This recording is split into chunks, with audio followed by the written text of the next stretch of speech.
আসসালামাইকুম, আমি সম্রাট। সবাইকে 6 to 12 একাডেমিতে স্বাগতম। ভিউয়ার্স, আজকে আমাদের আলোচ্য বিষয় হলো নবম ও দশম শ্রেণীর পদার্থবিজ্ঞান বইয়ের তৃতীয় অধ্যায় অর্থাৎ বল অধ্যায়টির আলোচ্য বিষয়। আমরা এই বল অধ্যায়টির আজকে সংঘর্ষ নিয়ে আলোচনা করব। পূর্ববর্তী ক্লাসে আমি সংঘর্ষের যে সূত্রগুলো প্রয়োজন আমরা সূত্রটি আলোচনা করেছিলাম। আজকে আমরা এই সংঘর্ষের সূত্র দিয়ে অঙ্কটি করে থাকবে।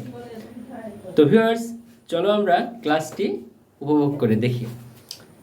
তো এইখানে আমাদের বল এই অধ্যায়টির আবার এখানে এটা হলো একটি গাড়ি আর এটি হলো আরেকটি গাড়ি। আমরা মনে করি এই দুটি হলো গাড়ি, যেখানে প্রথম গাড়ির ভর হলো 1000 কেজি, দ্বিতীয় গাড়ির ভর হলো 1200 কেজি।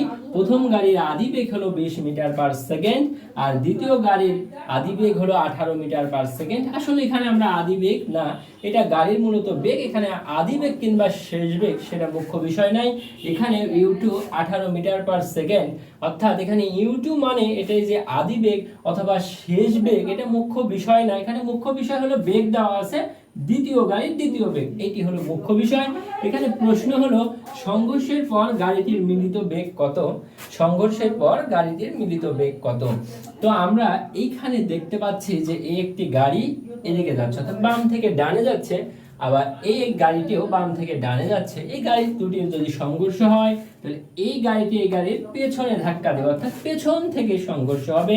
তো পেছন থেকে সংঘর্ষ যদি হয়ে থাকে তাহলে সংঘর্ষের সূত্র অনুযায়ী আমরা এই সূত্রটি পড়েছিলাম, যেটা m1 u1 plus m2 u2 সমান v into m1 plus m2।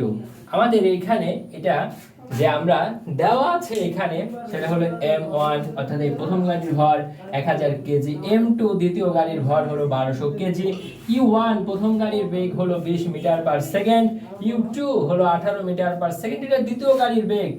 এই যে বড় ভি, এই ভিটি আমাদের বের করতে হবে, অর্থাৎ মিলিত বেগটি কত। এই ভি হলো মিলিত বেগ। আমরা এই প্রশ্ন দেখতে পাচ্ছি মিলিত বেগ কত, আমরা এই মিলিত বেগটি নির্ণয় করব এখন।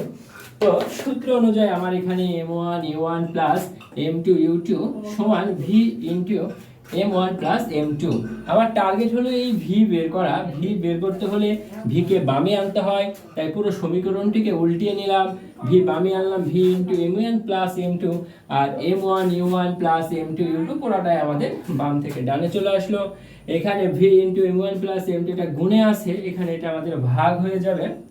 এখন আমরা আমাদের প্রদত্ত মানগুলো বসিয়ে দিব। m1 এর মান এখানে হলো 1000 কেজি, u1 এর মান